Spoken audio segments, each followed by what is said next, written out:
Maplewood. Today is October 19th, 2020, and it is 7:02 p.m.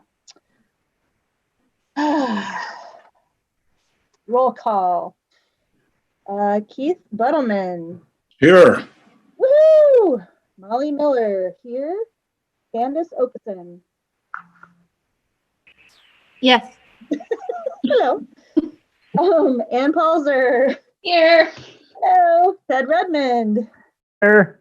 Now we've got, where are you? Steven? How do you pronounce your last name? Toddy. Toddy, okay. And you are here. And Kayla, I don't know your last name because it's not on there. Oh, it's not. Kayla Doser. Hello. Hi. Is it D? I'm gonna. Dosser. Okay, thank you. And you were here. And Colleen, are you also new? Oh, Madam Chair, yes. Colleen is our guest for the MRCCA ordinance. Fantastic. Okay. Let's see. Approval of the agenda. As written. Anybody have any changes or additions? Madam Chair, no staff changes to the agenda. Okay. Anyone else have anything to add? Okay. I'll make a motion to approve the agenda as submitted. Commissioner Palzer makes a motion. I'll second.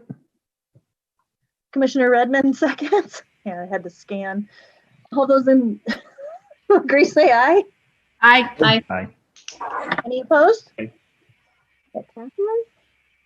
Let's see, approval of minutes from September 21st, 2020.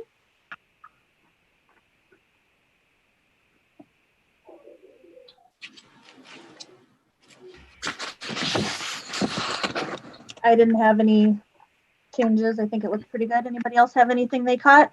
Do I have a motion? Sure. Commissioner Okeson makes a motion to approve minutes of September 21st, 2020. I'll surely second it. Fantastic. Commissioner Redmond second. All those in favor say aye. Aye. Aye. Any opposed? Oh, my lights just went out. All right. The approval of the minutes from September 21st, 2020 passes. New business. New member orientation. I'm so excited. Thank you, Madam Chair and members of the commission. Yes, this is exciting. We have had some vacancies on the commission for quite some time, so we're very happy to have you join us, new commissioners. So with new commissioners, I like to do a short orientation, just so you can see kind of the background of the Environmental Commission, the ordinance that guides this commission and your purpose and goals, and give you a little bit more detail on our agendas, some staff liaison contacts for you, the meeting dates, and so on. So tonight, we have before us two new commissioners. The City Council did appoint Kayla Doser and Stephen Toddy to the Environmental and Natural Resources Commission on October 12th of 2020. Commissioner Doser will be filling the vacancy left by Commissioner Gould with the term ending September 30th, 2021. So he only had 1 year left on his term. So we're hoping Commissioner Doser will join us again after that 1 year. It is quite often that the City Council reappoints our commissioners if they are interested. So we hope that you'll join us again they are 3-year terms normally. And then Commissioner Toddy will fill the vacancy left by Commissioner Sim with the term ending September 30, 2023. So that 3-year term. So with that, I did include in your packet, and I also met with Commissioners Toddy and Doser today, and we had a discussion about some of these items. And but I always like to remind everyone that this commission was actually formed in 2004. It was actually created as an environmental committee, formed as an ad hoc committee responsible for advising the city council and other commissions and boards on matters relevant to the environment. But then in 2006, the city council actually adopted the full environmental pollution ordinance, which is what we are formed under today. The commission and that ordinance does call out that there's 7 members appointed by the city council to 3-year terms. And the objective as outlined in the ordinance is to establish environmental priorities and to propose changes necessary to existing environmental ordinances which ensure that the city's environmental assets are protected, preserved, and enhanced. And I was meeting with Commissioner Toddy before this meeting, and one thing I mentioned was I think our commission is different in that we do a lot of proactive work. So we're looking at the city and we're seeing maybe some issues, some problems, areas that need improvement.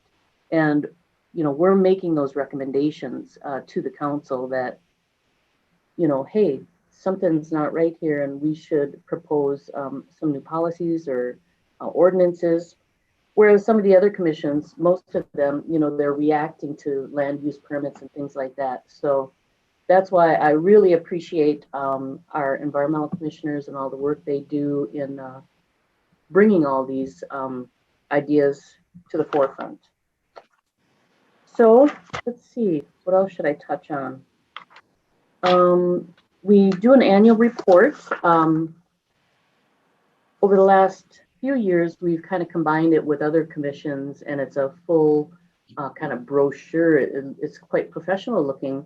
And the Environmental Commission, we have a couple pages where we outline the projects that we worked on over the last year, and then our goals for next year. And that's always adopted by the City Council, so they can see the work that we're doing and approve of that. And then we also have presented that yearly for the last few years at the State of the City event, which is usually held in January. So you'll see that kind of draft probably coming to you next month, actually. And then, of course, we meet once a month, but there's a lot of opportunities for volunteering outside of the commission. It's been a little slow because, of course, we're not having any events due to COVID. But in the past, our environmental commissioners have volunteered at like National Night Out, the Spring Cleanup, also Waterfest, which is coordinated by Ramsey Washington Metro Watershed District. And then on occasion, the commission will set up task force of like 3 members to kind of focus and concentrate on a particular subject matter and then bring that feedback back to the full commission. So these are some opportunities for working outside of the commission on a volunteer basis. So with that, the City of Maplewood would like to welcome you as a new member of the Environmental Commission. We do look forward to working with you on ensuring the city's environmental assets are protected, preserved, and enhanced. And with that, I will turn it over to the chair, and perhaps you could open it up for maybe some comments from our new commissioners. Thank you. Yes, absolutely. Yeah, we're going to call you. We've got a huge audience online, usually in the building too. So how about Mr. Toddy, if you would like to tell us a little bit about yourself, and my puppy is crying in the background. I'm really sorry about that. Just kind of introduce yourself and why this was important to you, and I'm going to go throw them outside. Hey. So I went to Iowa State for my undergrad and did chemistry. And I was interested in environmental issues. So for graduate school, I came up to the University of Minnesota and got my master's in environmental engineering. So this has always been something I've been interested in, and I was looking for something outside of work to get involved with the community. That's what attracted me to the board. Nice. And where you said you worked as an environmental engineer? Yep, I'm an environmental engineer at 3M. Nice. Fantastic. Welcome. And Ms. Kayla. So I actually work at 3M as well. I'm a supply chain analyst, and I've been there for 7 years. But the reason I wanted to get involved with the commission, I spent a few summers as an intern in Washington, D.C., working for some various offices within the Senate. And so I've been trying to figure out how to get back into local government and politics. And this just seemed like a great fit to start to do things to give back to my community.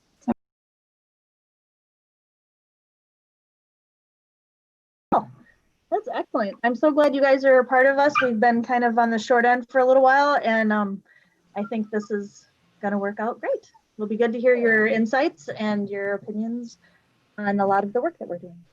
Commissioner Miller, I'm thinking, since we're not in person, we haven't had time to chat. Maybe we should all introduce ourselves to the new. Yes, for sure. That's a great idea. Sorry, the puppy thing is making me nuts right now. My son is just like, what? He's 13. What are you going to do? Yeah, so I'll just, how about Ann? Why don't you start? Commissioner Palzer. Sure. So I'm Ann. I've been on the commission since I think 2011 was when I started, and Commissioner Doser, that was a lot of the reason that I joined as well. My degree is in environmental science, and then I've been working in human resources for about 15 years. So kind of got away from the environmental piece, and the commission kind of was attracted to joining just because it allowed me to kind of still use that part of my background as well. So I've enjoyed it over the years, kind of just keeping involved with environmental issues. I don't know, covered a lot over the last handful of years with ordinances and some other kind of fun items as well. So I continue to enjoy being on the commission. Awesome. And how about, where are you, Miss Commissioner Okeson? I guess you're next on the little circle. Oh, she turned her video off. Sorry, I hit the wrong button. Sorry, I'm trying to find my notes from the last task force meeting. I had notes. I took notes so I'd be prepared this time. I'm Candace Okeson. Sorry, I've been on. I don't know how long I've been on the commission now. I really 4 years, 3 years. I do not have a degree in anything that deals with the environment. I have a degree in fine art. But one of the reasons why I moved to Maplewood was because I looked at a lot of the policies that they had, and they were a lot better than a lot of other cities and counties in Minnesota. So it was one of the reasons I moved here. And I wanted to make sure that that is the momentum that we keep going in, is, the idea that the planet's burning and falling apart, and want to stop it. And I know you have to start from the ground up and work your way up. So, and now Molly left, so now I'm in charge. So let's move on to somebody else. Hey, Molly's back. I don't have to be in charge anymore. Yay! I had to run, and my son is apparently sleeping and just asked for a donut. Hey, okay. So, how about Keith Buttleman? Hi, I've been, can you hear me, first of all? Yes. Good. I've been on the commission now for 2.5 or 3 years. I kind of lost track exactly, but I welcomed the opportunity to participate in this committee, this part of the city government, in fact, because I have a long history in doing that sort of thing on the East Coast. I moved to Minnesota for an environmental-oriented mission with the dealing with the sewer system and making sure that the water is properly treated. I was director of the environmental management portion of that organization. And before that, I had served under 3 separate governors as the head of an environmental management coordinating agency for all of the state's agencies. And that was very rewarding, very interesting, and it didn't last through the fourth governor. So that was why I moved. And Commissioner Redmond. Hello, I'm Ted Redmond. My background is I'm a registered architect and practiced for a number of years in traditional architecture here in the Twin Cities. And then 6 years ago, I decided to leave traditional practice because I was getting frustrated with a number of the sort of more global sorts of issues that I think we're not dealing with properly. So I left traditional practice and my wife and I started Pale Blue Dot. We do climate action planning and sustainability and renewable energy planning. And we're kind of practicing, we're a very small firm, but we practice in a number of states. Right now we've got projects going on in 8 different states. So we're having fun and totally mission driven. So that's me. And welcome to the commission, you guys. It's good to have you on. Yes, awesome. And my name is Molly Miller, and I have actually I went to University of Iowa, so I was, but I went for, I'm gonna keep saying Environmental Natural Resource Commission. I also have a degree in environment. I can't think right now. I'm so burnt out today. I'm so sorry. I have 2 solar degrees. I have been on the commission since actually, Ted and I started the same time. And they're in the bag right by you. And I do behavior at the middle school right now. So we have Brody. I have stuff happening. It's a crazy day right now. Sorry about that. I'm on the Solar Advisory Committee for over there for Century College, and I kind of got recruited when I moved here because everything in my yard was environmentally like permaculture stuff, and so that's I do a garden project with about 4 schools now here.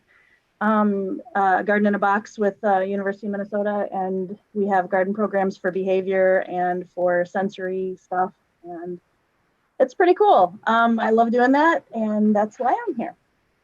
So that's all of us, I think, and Miss Finwall, who is our guiding light for the city here. I'm sure you've already introduced yourself, but please do again. Yeah. Well, let's see. Sean Finwall, environmental planner. I started with the city of Maplewood 19 years ago as an urban planner. And then maybe about 2007 or so, I can't remember, I lose track also, they created the environmental planner position.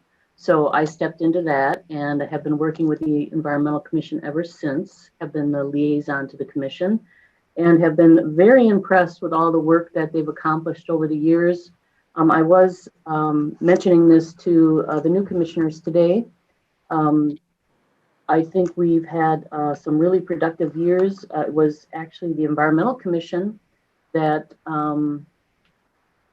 created the original task force on organized trash hauling, and through kind of those grassroots efforts, the city has now has an organized trash and recycling system, which of course meets many of the environmental goals, reducing emissions, better managing our solid waste, reduced truck traffic in our neighborhoods, and so on and so forth. So have been really impressed with all the work the commission has done, and we couldn't do it without you. So that's me, and I just want to thank our new commissioners for joining us.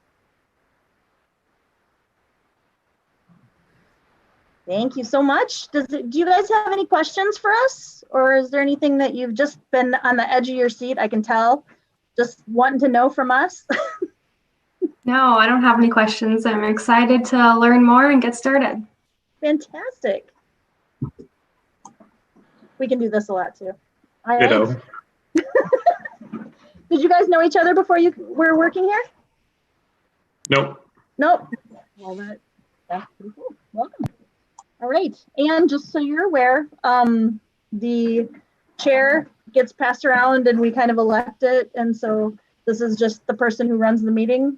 As I'm sure you will get to be we love when new people start. And you will get to do this at some point, I'm sure, as well.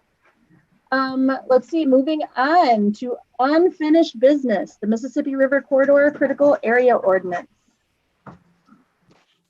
Madam Chair, members of the commission. So we had an introduction to this during our last meeting in September, and I'm bringing it to you again with some additional details. And first, I did want to announce, and I apologize, this wasn't outlined in our staff report, but we have a special guest with us here tonight who will be speaking and kind of updating us on this process and how their organization can help. But Colleen O'Connor Toberman, and she was with Friends of the Mississippi River. And once I give just a short kind of outline of where we are with this, I'll turn it over to Colleen, who also has a few slides to share with us and will update us on the work that she's done on this critical area. So welcome, Colleen. And with that, I would like to just share with you the maps that are included in your staff report. So this is the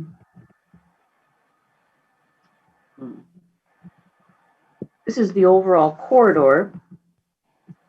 As you can see, starting from Ramsey on the Mississippi there and all the way down south to Hastings and beyond. And Maplewood has a small slice within that corridor. So the Mississippi River Corridor Critical Area Program is a joint state, regional, and local program that provides coordinated land use planning and zoning regulations for the 72-mile stretch of the Mississippi River through the 7-county metropolitan area, covering 54,000 acres of land in 30 local jurisdictions. And of course, Maplewood is one of those. The state has adopted new rules as of January 4th, 2017, which offer protections to this corridor. And the rules require local governments to update their MRCCA comprehensive plans and ordinances for consistency with those rules. And Maplewood was notified October 1st that we are now in line to update our ordinance, and according to those rule guidelines, we have 1 year in which to do that. This is a map of the future land uses within the corridor of Maplewood, but you can see Maplewood's portion of the corridor is just on our southwest southwest portion of the city, south of Carver Avenue and west of 494. And it includes 145 acres. And of this, 75% is guided as open space, and that includes Ramsey County open space and the Maplewood Fish Creek Neighborhood Preserve. So that's on the south portion of that corridor in our city. And the remaining is made up of rural low density housing. So you can see that yellow area, that's guided as rural low density housing. And there are currently 35 single family homes located along Carver Avenue and Dorland Road within that corridor. The new rules outline 6 different districts, and the districts are based on the natural and built character of different areas of the river corridor. And in Maplewood's portion here, it's all that green area, which you can see the legend here, is the rural and open space, is how they have designated Maplewood's portion of the critical area. This designation is characterized by rural and low-density development patterns and land uses, and includes land that is riparian or visible from the river. And there are portions within our critical area where you can see the river. We have views of the river on top of the Fish Creek open space site, as well as large undeveloped tracts of high ecological and scenic value, floodplain, and undeveloped islands. And then I just wanted to touch on one other thing before I turn it over to Colleen. And that is, this is one of the resources that the DNR has for cities. This is a map of the, what do they call them, primary conservation areas within the corridor. And of course, this is the real reason we have these regulations in place to protect these conservation areas. And they include floodplains, bluffs, and they define a bluff as a 25-foot high by 25-foot wide slope that has an 18% grade or greater. And bluff impact zones, which they define as land within 20 feet on the top and bottom of that bluff. Natural drainage ways, and you can see we have two in Maplewood, most notably Fish Creek, which runs through the Fish Creek Neighborhood Preserve. Unstable soils and bedrock, and native plant communities and existing vegetative stands, which we have some vegetative stands as well. So tonight we'll be discussing some of the changes to, well, first of all, our existing ordinance, which is pretty minimal and includes the Mississippi Critical Area, as well as another ordinance which outlines regulations around slopes and erosion control, which we should take a look at as well. So we're going to compare that to the draft ordinance that was included in your packet. The DNR has included a draft ordinance that cities can utilize when amending our ordinance. And it is quite detailed. And because of Maplewood's, the small portion of the critical area that's in Maplewood, most of it being already preserved in our open space sites, we probably won't see something as detailed as this in our final ordinance, but there's certain aspects of that ordinance we want to touch on tonight and get your feedback. And then the next steps would be staff will, start drafting up the ordinance, and we'll bring it back, and hopefully within a few months we'll have an ordinance that we can bring before the council. But before we go into the detail on some of those changes, I would like to allow Colleen the opportunity to present from the Friends of the Mississippi River. So with that, I'll turn it over to you, Colleen. Thank you. And thank you, commissioners, so much for having me be part of your meeting today.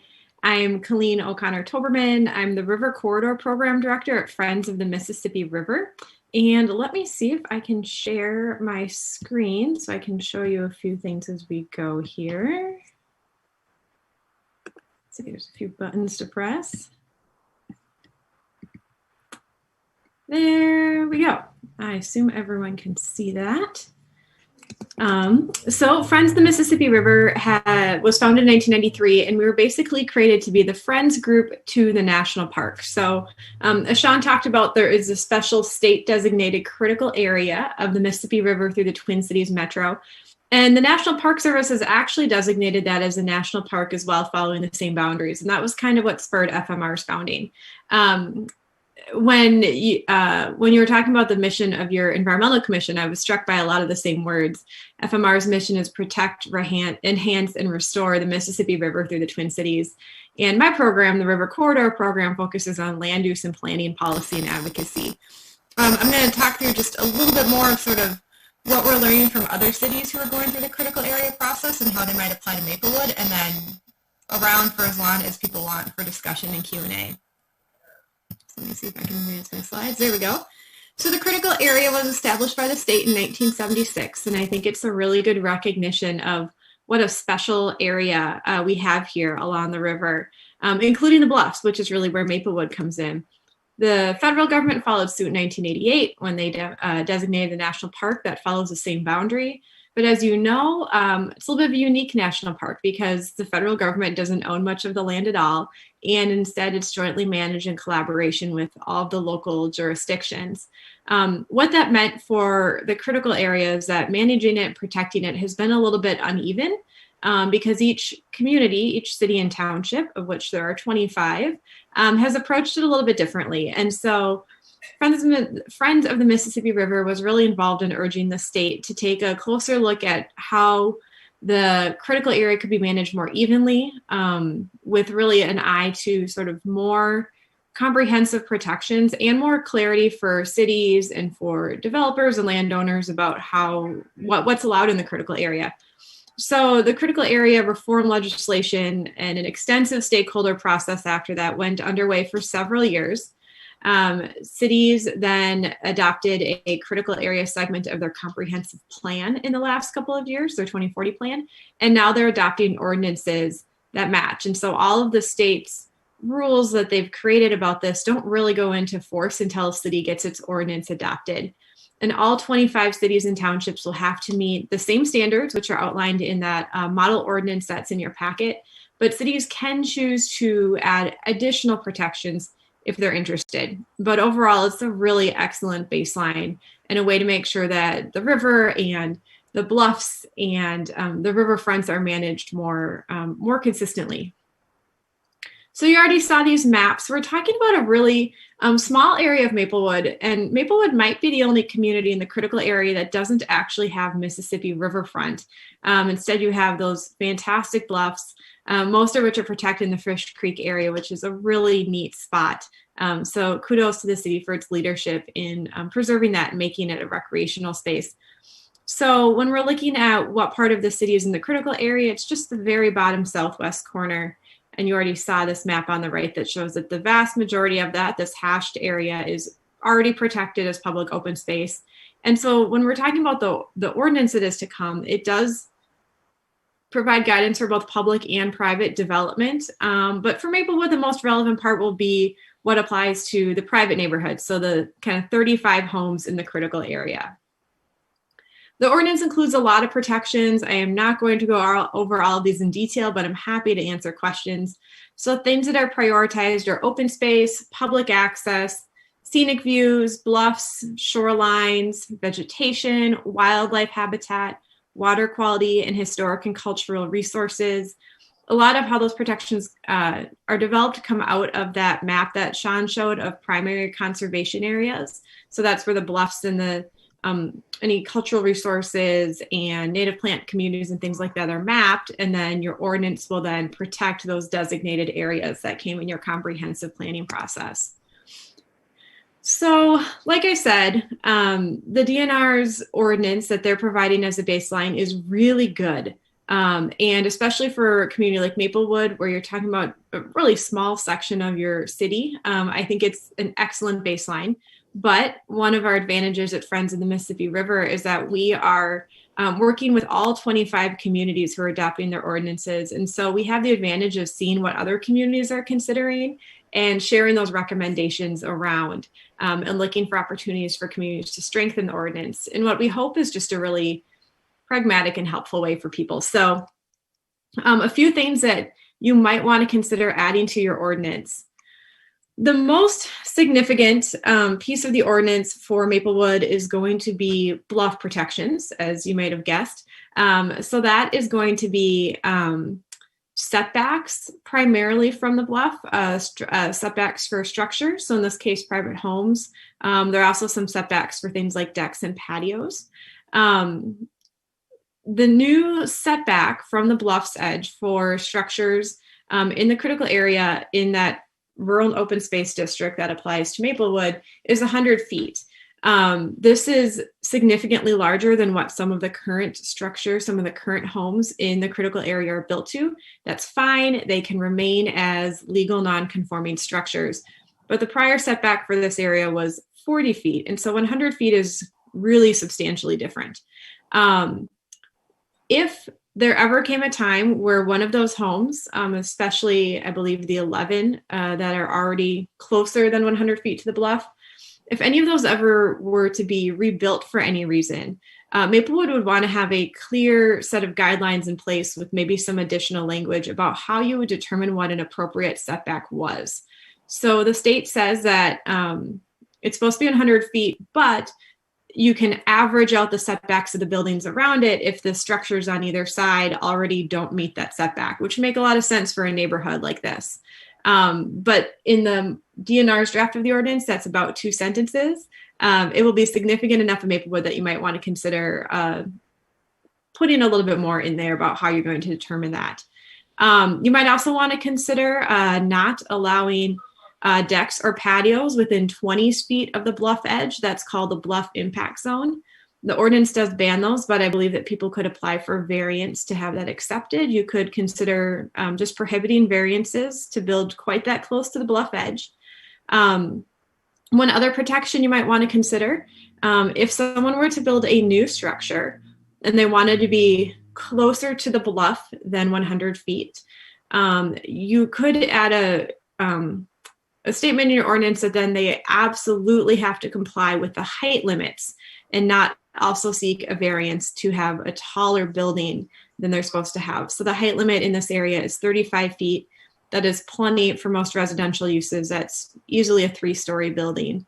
And so that could be another way to sort of say, well, if a house might have an impact on the scenic views from people enjoying the public areas around the neighborhood, or could have an impact on the geology of the bluff, that you don't want to also allow them to have a taller building.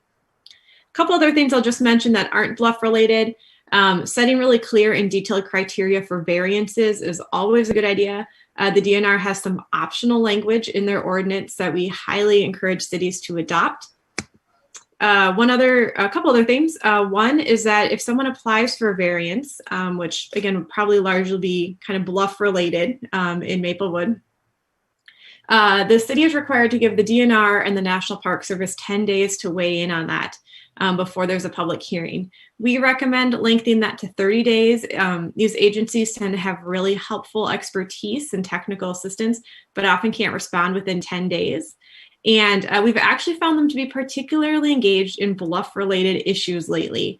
That's an area where having some technical expertise about sort of where are you building, what's the geology like, is there any risk, is just a particularly helpful spot to have some technical expertise, some environmental expertise. One more thing that I'll mention is that we're encouraging all cities to consider taking up bird-safe building ordinances within their critical area. We know that the river is such an important flyway for North American birds. And so we are exploring this. Minneapolis is taking public comment on their ordinance right now, and they're very interested in adding bird-safe requirement. Again, Maplewood is a little bit different context. You're talking about smaller homes, a small section, but it is something that we're encouraging cities to consider. I will close, but I'll mention that we have a lot of information on our website. So fmr.org/river-rules is a site we've put together for both city leaders and everyday citizens to learn more about the MRCA ordinance process, to see what their city is up to. There are videos, there are interactive maps, there are handouts, all sorts of information. So if you're really interested in digging into this, I encourage you to check that out. But with that, I'll turn this off so I can see everyone's faces again. Happy to answer any questions I can about the MRCA ordinance, or happy to just listen in on your conversation amongst the commission. Thank you. Thank you very much. That was very well presented. Good job. Thank you. Madam Chair? Yeah. Once you're done asking questions and so forth, I could go over briefly some of the items we should really look at in our ordinance. I just have a short presentation, but that would be appropriate now. To comment on that. But I would suggest that you open up for questions first to Colleen. Okay. Does anybody have any questions? I actually have one quickly. I know I missed a little bit of it. Are you working with you said the DNR, are you working with like the Nature Conservancy or the Audubon Society for like the bird safe building requirements and stuff like that? Or is that something we can look into? We are working with them, especially the local Audubon chapters. And, the Audubon Minnesota office has also been a real leader in pushing for bird safe guidelines. The Audubon Minneapolis chapter, just because Minneapolis has been one of the first to really get their ordinance to the point of public comment, has been very engaged in it. But we've talked to the St. Paul and River Valley chapters as well, so that they'll be ready to hop in when ordinances in their power town come up for comment. They've been very engaged. The great thing about bird safe buildings is that the state already has some guidelines in their B3 guidelines. So we've been recommending that cities who are interested in it just adhere to those same guidelines as an easy way to add in some standards. Okay, great, thank you. I used to work with them a little bit, and then that's why I was like, wait a minute, they do that too. Let's make sure we're all included. Yeah, they've been excited about the idea. I think for communities for whom, bird safe ordinance feels like a big thing to undertaking it in the critical area has the advantage of being limited to an area that feels kind of scientifically based, is a lot smaller than the entire city, and so has been a really palatable starting point for some communities. We know that birds fly down the flyway in a much wider span than what's protected by the critical area, but it's a good starting point. Right. Yeah, I got to be part of the Nature Conservancy flyway stuff because my degree was in raptor stuff. So fantastic. Is there anybody else who has any questions or comments before Sean gets to follow up that lovely presentation? Commissioner Okeson? Yeah, I'm sure it's addressed in here. But what are the guidelines for vegetation? Like if somebody builds there, are they able to just clear cut it so they can see the river? Or is it like, no, you have to leave these trees? I only ask because my in-laws live on a bluff, not clear cutting their trees so they can see the river. And I'm annoyed with it.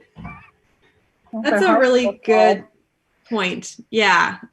So section 9 of that draft ordinance is vegetation management. It applies to both public and private landowners. It does require cities to set up a new permit system for managing vegetation, which is new for some communities.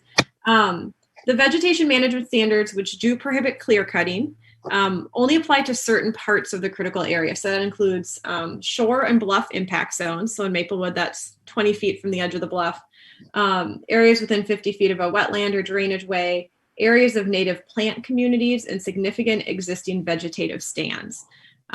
So in Maplewood, most of that would be on the public land. Most of those private yards already don't have significant existing vegetation or native plant communities. So it would prohibit someone who lives at the edge of the bluff from cutting down the trees right at the bluff's edge. Now, can you convince my in-laws that?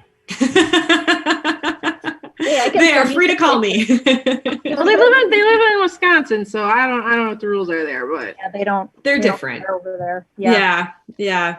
I've lived on the Mississippi my whole life, and a whole bunch of my friends down at the bottom of Iowa live on the bluff in the Mississippi, and they did that. They cut it down, and now their house is falling into the Mississippi. So, I mean, you cut away everything, and the roots that are holding everything there decide to be dead, then bye-bye. Yeah. Locally, go ahead. Locally, you might be aware that houses in Lilydale are having that problem. That were built right up to the bluff. The Lilydale Mendota area in particular is really fragile geology, and this comes up a lot. I was gonna say somebody just fell in there too. I was wondering if for natural resource management for the city and county, I think you're more, since I don't know all the ins and outs of the new rules yet, would a city or county have to get a permit of some sort to do natural resources within our open space site? Yes. So how I understand the permit part is it's One, it's anything beyond sort of routine maintenance. So removing a diseased tree or clearing non-native plants, that kind of stuff is allowed without a permit. People can maintain their own yards as is without a permit. If a public agency were to do something significant, like take down lots of trees, or I guess, yeah, anything that's kind of considered clearing, that would require permits. So I believe that, for instance, if the county wanted to do something on county-owned open space within the city, they'd have to get a permit from the city because the city will be the one administering the vegetation permits. Okay. Not that I foresee anything like that, except for, managing the natural resources there, removing exotics and so forth. But that's certainly something we have to ensure we have some language for in our ordinance. You can always replace it. Yeah, with native, of course. Exactly. Yes. And does Lilydale have any sort of look into like why people's houses are falling down, like their geology? Like I know, do they have any official report or data or anything that we can kind of look at? Do you know? There is actually some of that. I'm happy to, maybe after we're done chatting, I'll put it in the chat box. There's a report that they commissioned. Okay. I'm just trying to think, the more information we know before we start making some decisions on this, that's probably a good idea. Yeah, and I am not a geologist, so I don't have a good enough understanding of just how similar or different the geology is in Maplewood versus some of those other communities. I think Maplewood has just done a better job of protecting its bluffs, and so that might be part of why you're not having problems too. I mean, in Lilydale, people's houses are built on the bluff's edge, and their patios are crumbling, and you just don't have quite that situation. So. No, I'd be interested in seeing that. I love geology. Yeah, I'll try to find it. That'd be great. Is there anybody else that has any requests for information or ideas that we can look up, or people we can collaborate with for information or ideas? Because I think it's really, my personal opinion is that we really should kind of jump onto the bandwagon of having things set back, reasonably, like with what's there now, but really beefing up that protective zone for, it's for the homeowners as well. I guess I kind of want to go out there and see, what part is actually Maplewood that we would be making decisions on. I haven't been out there, so. Does anybody else have any ideas or questions? Commissioner Poser? I think just my initial thought, I appreciated Colleen, the information that you shared as far as here are the specific recommendations for Maplewood, because there's a lot of material to sift through. And so it's really good to know what is most relevant to us. I think maybe my favorite thing about what you said was, as we approach this, setting clear expectations, detailed criteria for variances. Like that's something that, I think wetland variances have been kind of like our number one hot, not necessarily a hot topic, but frequent topic that's come before the commission over the years. And I think it's, there's good information, there's really good best practices out there, but in a lot of ways, some of those discussions around the variance requests become subjective instead of objective. So as we write that ordinance, making sure that we have some really good information to refer to for folks that are reviewing that in the future. Not that we have a high quantity, as far as like the number of houses that are there and land that maybe would be built on, not huge, but if, people replace a deck from time to time and, all those kinds of things. So I liked hearing that, and also excited. I think that the bird safe piece is just how you had phrased it before of like, it's kind of a safe way to do it. There's science behind it. We're kind of saying it's in this limited area. We're going to take these steps. So it's kind of like a trial, and then maybe it moves beyond that, and other areas of the city. But I liked that as well. So thanks for kind of taking a lot of information and helping us to wrap our heads around the parts that apply to us. So thanks for that.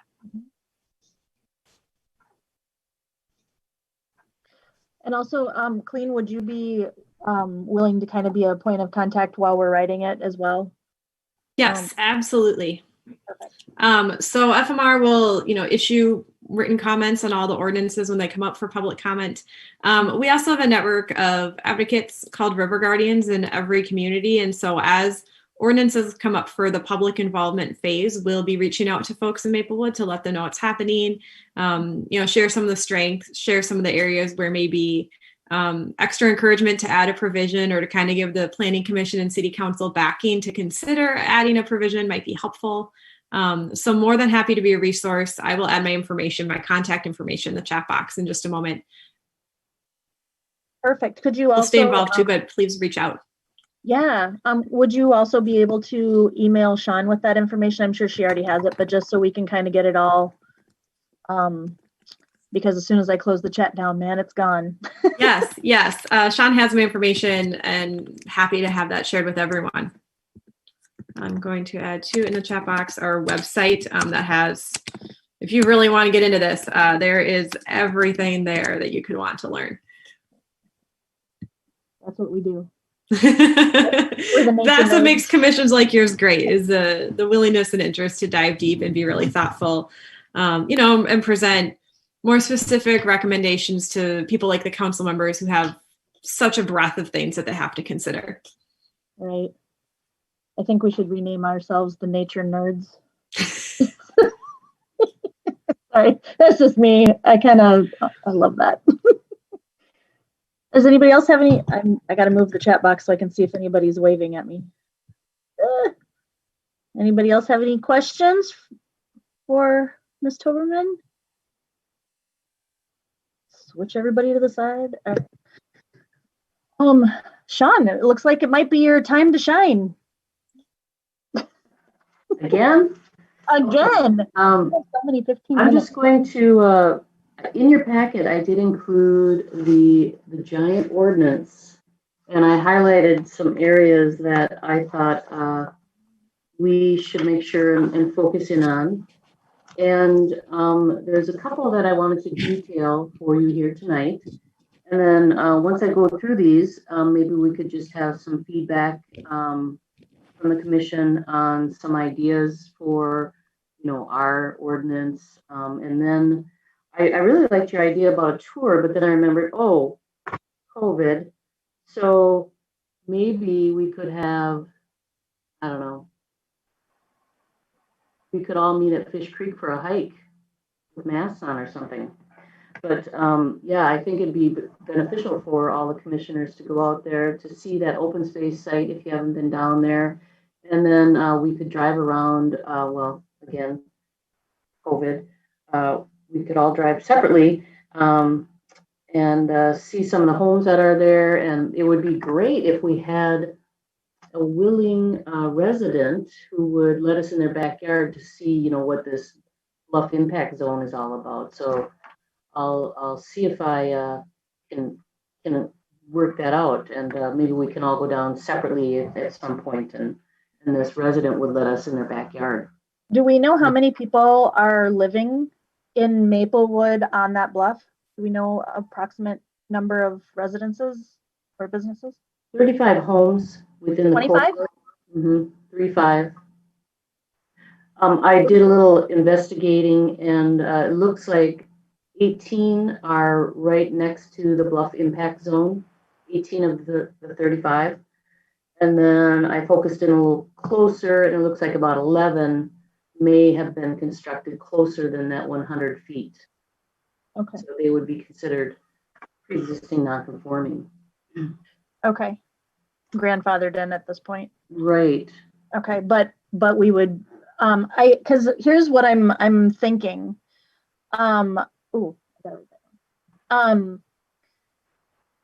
Just because of what's happened with the water ordinance, and I really like the idea of prohibiting variances for some things, at least within the 20 foot or whatever for patios and whatnot. But I think in order to get sort of a buy-in from the residences, we might have to have some sort of meeting there as well after we kind of think about it, because we want to make sure that they're not, oh, you're just putting this on us. You know, since there's only 25 homes, just to kind of get a buy-in and explain why we're doing these things, maybe even after, if we can get something passed. It would be a good idea to kind of make sure that they know we're trying to protect them and their property and their home as well by doing this, just to kind of keep good neighbors. Right. So we, as part of this process, should do some education and outreach to residents within that area, any landowner, and probably when we have kind of an outline of an ordinance, some ideas on things that will change. So within the next month or two. But yeah, that's an important component of course. Or even input. I mean, Yeah. they might want to protect it for whoever buys it after them or whatever, you know what I mean? Like they may have been experiencing cracking in their foundation or whatever. I mean, I think it's to get them to be a part of these decisions is a good idea as well. So yeah, some outreach would be great. Okay, well, let's address that at our next meeting. Okay. But to get us started here, I just wanted to outline a few areas that I know we'll need to look at. So definitions, our current ordinance only has a few definitions, so we'll really have to update the definition for bluff impact zone, and steep slopes. And then stop me if you have any questions, but I only have a few slides, so it won't take long. And then, you know, I did outline the primary conservation areas on that map. And again, the bluff is a 25-foot high by 25-foot wide slope that has an 18%, slope, that's 18% slope. So our ordinance does not include a definition for bluff, but it does include a definition for slope. Bluff impact zone, it's that land 20 feet on top or on the bottom of that bluff. We don't have a definition for that. Natural drainage ways, which pretty standard, and then native plant, I left out the T, plant communities. So we need to define that and what that is in Maplewood. And this, I think, is the biggest change that we'll see. Right now, our city code in the slope ordinance requires a 40-foot setback from a slope. So we don't even have like a true setback to a bluff or a bluff impact zone. But so many of those homes, well, like I said, most of them were built under that current code, which allowed them to be built, you know, this minimum of 40 feet. So that'll be a big change. Well, and that would be helpful to talk to the residents too, to see where that 100-foot would be on their property. Yeah, to go out. You know what I mean? Just to visually make sure. See it. Yeah. Right. Just because we want to make sure, you know, especially if they're already built 40 feet back, it would be helpful to say, you know, this is what we're doing to avoid issues and problems. You know, if there was new, I don't know, if they wanted to put a shed or something, they might have to back up. I don't know. I don't know how the property lines are. Yeah, I wonder about the accessory structures. Right. So we'll have to dig into that deeper. But the big thing that we'll need to identify is the non-conforming structures. And as I indicated, there's 35 homes out there. We think that maybe 11 are 35 or 25? 35. Oh, shoot. Okay. 11 are constructed closer to that bluff impact zone. So they would be then considered legal non-conforming structures. But the rules do allow that structure to be expanded, similar to our wetland ordinance that we created. So there's a lot of homes that are, you know, closer to a wetland that our current code allows, either that 50, 75, or 100-foot buffer. But those homes, you know, to remain a livable home for the residents, we allow that to be expanded as long as no portion of that home gets closer to the wetland, and in this case, to the bluff impact zone. So the residents can continue to do that, the expansion. And then the decks and at-grade patios, there's some allowance for encroachment into that setback. that we'll have to look at. And then Colleen was bringing up earlier when I was talking with her that let's say one of the homes, was lost due to fire and they wanted to rebuild on that site. And they do have that allowance that you can build with the setback of the homes on either side. So you'd look at the house to the left and the house to the right, and they may have both been built with this 40-foot setback. That means that the new house, and correct me if I'm wrong, Colleen, could be built with that setback as well and meet the code without a variance. Right. Then the vegetative management, which Colleen went into, so we'll have to come up with a process for issuing those permits. And I don't foresee anyone doing like large vegetative management on their single family property because that's pretty much all developed. But we'll need a process for the county or even the city if we do some work over and above, just regular maintenance.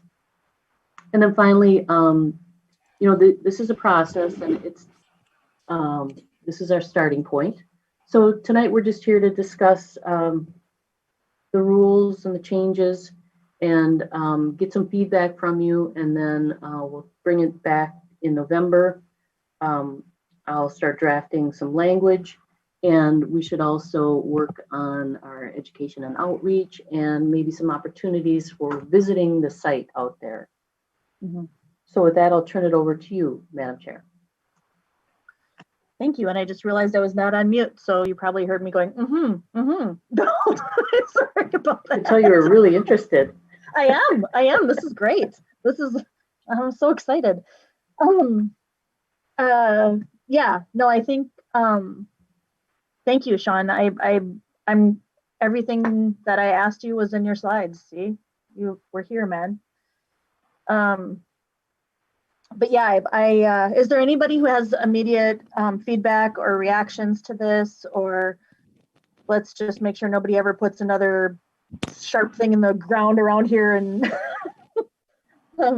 we don't want to crack anything up there and have it fall off into the river, or let them build up? Any ideas, feelings? I've been doing social emotional feelings with kids all day today. How you feeling? I really like the idea of pushing that 40 feet back to 100 feet. I think that is something we really need to look at, but I also want to look at the property lines out there, because does that push people off their property? I don't know how their property is set up there, if they have really wide or long properties, or I think it'll help to be out there. No. Personally, I feel like if it does, if it's one of those things where, yes, right now, of course, their house gets to stay, but yeah, let's say, they want to rebuild or whatever. I don't know. I feel like for the safety of the homeowner, as well as for environmental reasons, that if it does push somebody off of their property, then it pushes them off of their property. I don't know. I just feel like it's more important to have that land there than it is to have a house there. But I know that's how we all kind of feel for a lot of it just sounds really mean and cruel to say that, I want to kick you off your house and your property. But I mean, obviously they're, you're there. But just future wise, feels like. Right. Anything new going up, it can't be here. You can't put any other structures up, kind of a thing. Yeah. Unless it's behind your house. Because that's another thing, is like if there's houses within 40 feet, and they want to put up a shed or some sort of accessory, can they put it on the other side of their house away from the, you know what I mean? Like in the front yard or something? Yeah. And then we run into that issue of what you can and can't have in your front yard. Right. But these are all really good. I'm hoping for more of a discussion. How about from our new friends? Anything jumping out at you that you find interesting, or is this overwhelming, or you're ready to dig in? I can tell you guys are so eager. I think seeing the properties will be very valuable in making decisions. I agree. Yeah, and then talking with the residents and getting their buy-in. Yeah. Because I really feel like if we come at it like, you know what, this 40 feet back thing isn't really working out, and we're looking at Lilydale. We're looking at, have some sort of people to be like, we really want to make sure that, you're not surfing your front yard into the Mississippi. Or into the houses below it, because that area's got a lot of houses below it there off of the Bailey Drive, off of Bailey Road. Yeah, I'm really antsy to get out there and look. Madam Chair, I think the non-conforming language in the rules and draft ordinance pretty much protect the properties in Maplewood, and it would ensure that they don't become non-buildable properties without a variance. Okay. They are already platted parcels. We don't Mhm. want to make them unbuildable. So that's why I'm sure the DNR and when they worked with the cities, because I was part of that whole, I don't know if they called it a task force or I can't remember, but it was pretty contentious in some cities and how these rules and regulations would be applied. So this was one area that there was a lot of work put into. Yeah, good. Good. I think that's going to be important that it's already been looked at as well, because we can bring that. Because the last thing you want to do is come up and, we're going to say this and you can't do this. And, that's not going to make for happy anything. But nice. Anybody else? Anybody have any last questions for Ms. Toberman? Are we good? All right. Thank you so much for having me. I'm looking forward to talking as your process goes on. Have a good Yeah, night. thank you so much. It's really well done. And I now that we've gotten sort of a presentation of it from you and from Sean, I feel like we can dive into it a little bit deeper and get some more information. I'm so excited. I keep saying that today. Thank you for your time. Thank you all. Bye-bye. My pleasure. Have a good night. You too. Come anytime. Thank you. Oh, fantastic. All right. Commissioner presentations. Any commissioner presentations? We didn't have any added at the beginning, so I'm going to skip on to that unless anybody thought of anything. No? And I do have one quick question for Stephen. You said you went to Iowa and then you went to Minnesota State. Is that what you said? Iowa State and then Minnesota. Oh, okay. Because I went to University and then Mankato State or University. Anyway, I just couldn't get that out when my puppies were screaming. All right. So staff presentations. Thank you, Madam Chair. I just have a few updates for you. So I wanted to remind the commission and our residents that we are holding our annual fall cleanup campaign. We partner with Republic Services on this yearly, and they offer reduced price bulky item curbside collection throughout the month of October. And under the new contract, that reduction is 20% over, or I should say under the contracted price. Normally the pricing for bulky items is, it ranges from $10 to $35, like if it was an appliance, something like that, it'd be $35 to have that picked up curbside by Republic Services. Now that'd be $28. So it's, it all adds up, these savings. So if you do have some bulky items you need collected in October here, make sure and give Republic Services a call to schedule that, and then they can add that to your regular bill. And we also allow townhomes and manufactured homes that haven't already opted into the city's trash program to take advantage of that. So residents that live in those homes can contact Republic Services, and they just have to prepay with a credit card rather than obviously having it added to their bill. So the number for Republic Services is 651-455-8634. So make sure and take advantage of that if you do have some bulky items.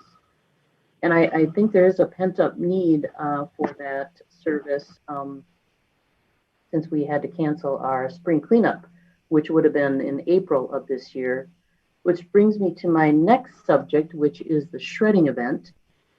And after we canceled the spring cleanup, that was, I think, the #1 call from residents, is because we usually have the shredding as a free service to residents during the spring cleanup campaign. And so many residents called asking, what am I supposed to do with my confidential documents now? So I knew there was a real need for that. So during this fall cleanup campaign time frame, we like to do education and outreach around that. And you may have read The Seasons, which is our environmental newsletter. And we focused on, we called it Solid Waste Under Quarantine. It was a riveting article. You should read it. It's about how we're seeing, of course, increases in residential trash and recycling now that everyone is at home, which I guess only makes sense. But so we'd like to do education around that. And the shredding event, again, was one of those opportunities. And it was held on October 10th. And we had I didn't count the cars, but the first hour, it was just a line kind of wrapping around this City Hall parking lot. So we eventually, after the 4 hours of the event, 3 hours, collected 15,600 pounds of materials from our residents. So that is handled in a confidential manner and shredded, and then the remains are recycled. So that was our first ever shredding only event, and it went really well. Then the Environment and Natural Resources Commission communications recap. You recall that our communications manager, Joe Sheeran, was here with us last month, and we had some really good ideas kind of coming back and forth between him and the commission on mainly like videos that we could do, that we could focus on as a commission. And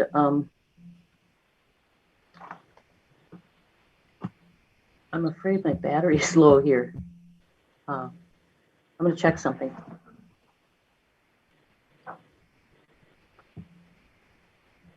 Well, if I disappear, you'll know why. Oh, there, I'm back. I guess I have mine too. Technical difficulties. Sorry.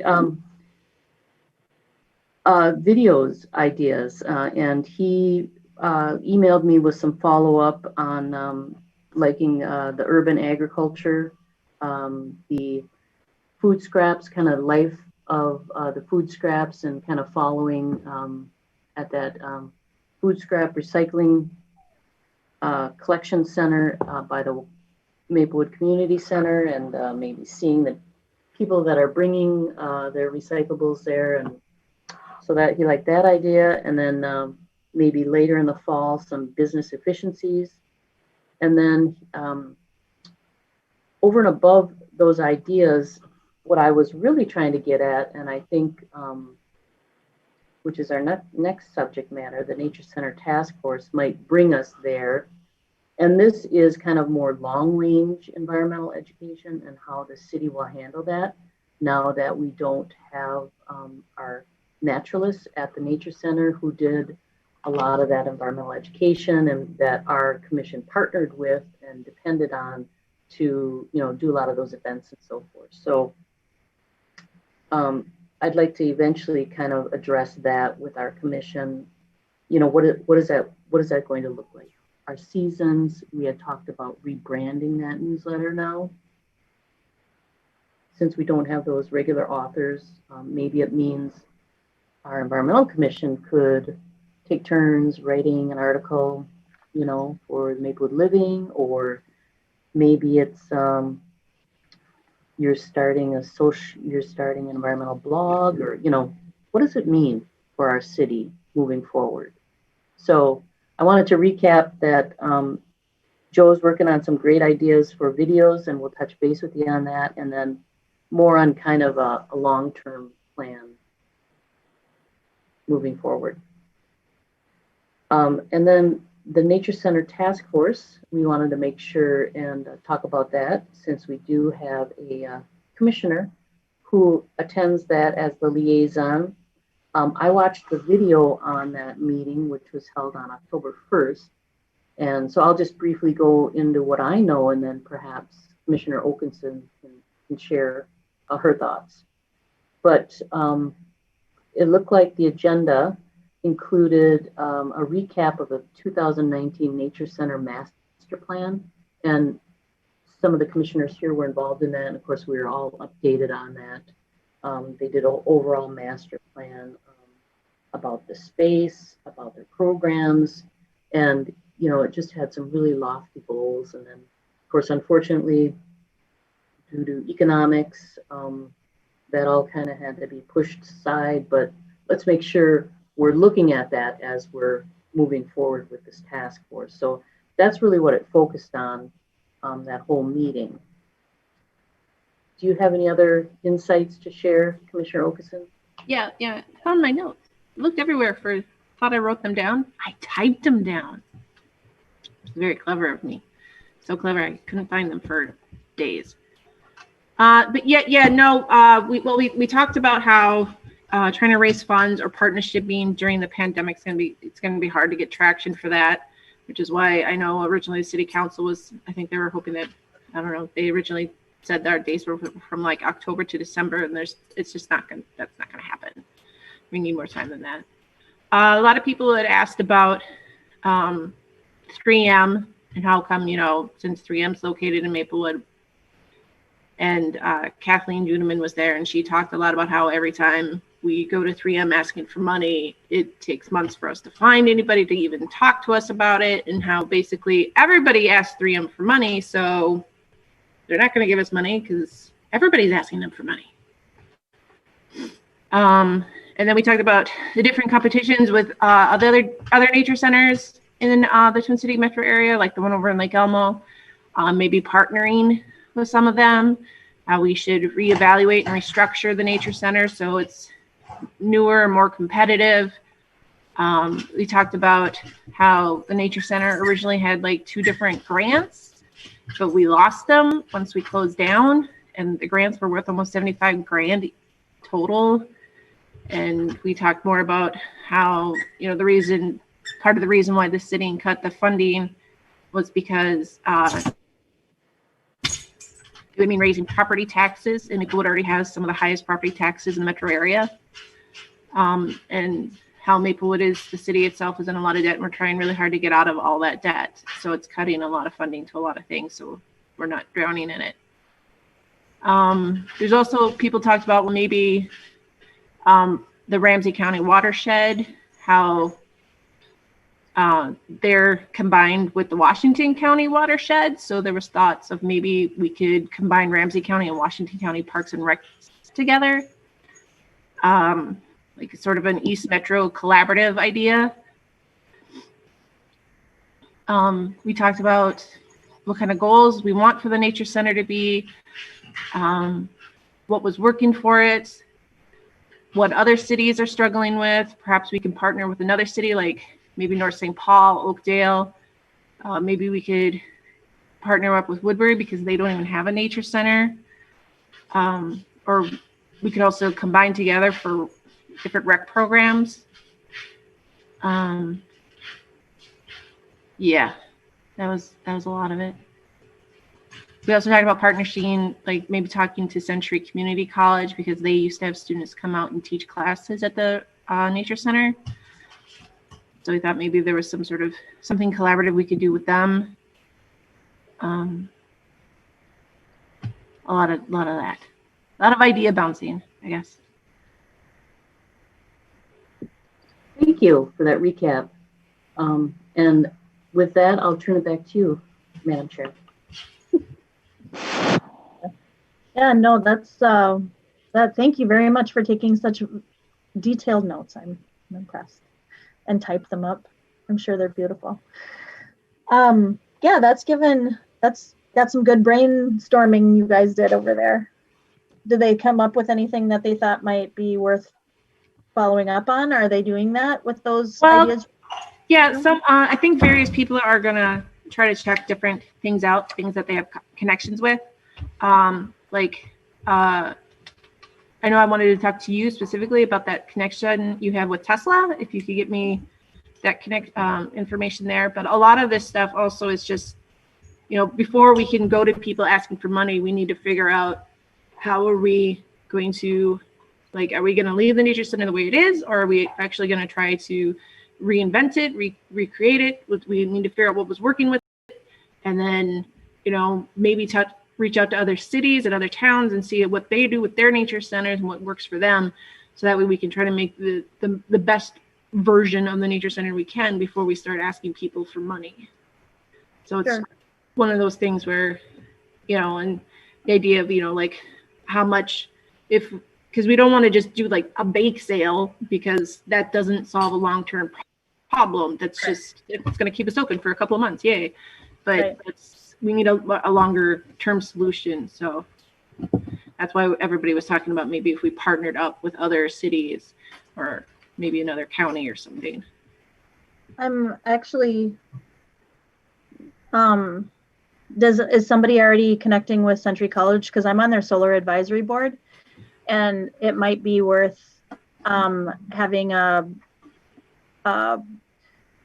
be a on location learning education spot idea. I don't know. I don't remember who's looking into that.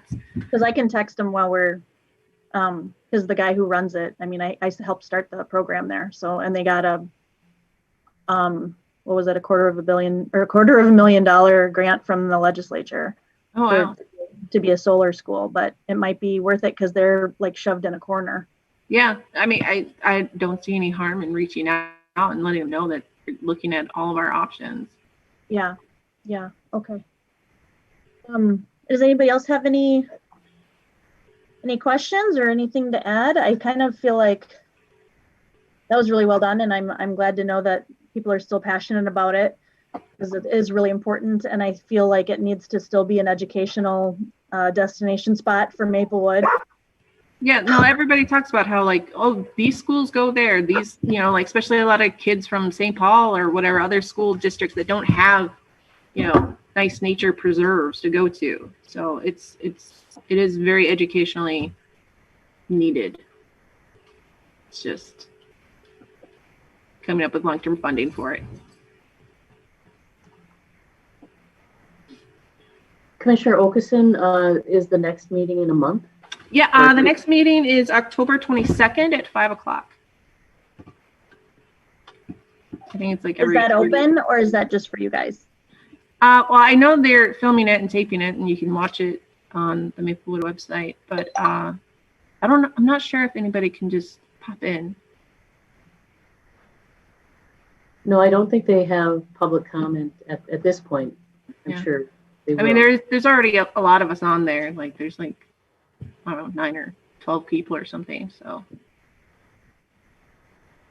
Well, thank you very much for that recap. Heck yeah. All right. Well, that looks like we've run right through our agenda. And if anybody has anything else to add, thank you again. Welcome to our commission. I'm so glad to see you guys here. I'm excited to see what ideas you have and what sparks up in our brainstorming for all this fun stuff.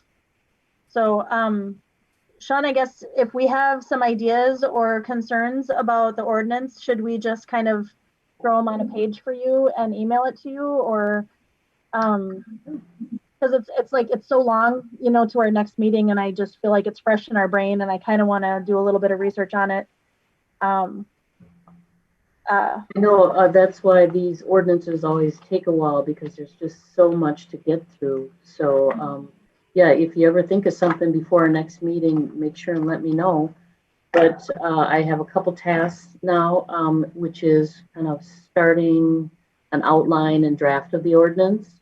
Sure. And coming up with some suggestions for education and outreach, and looking for opportunities to do kind of some on-site visits somewhere, and how would that work?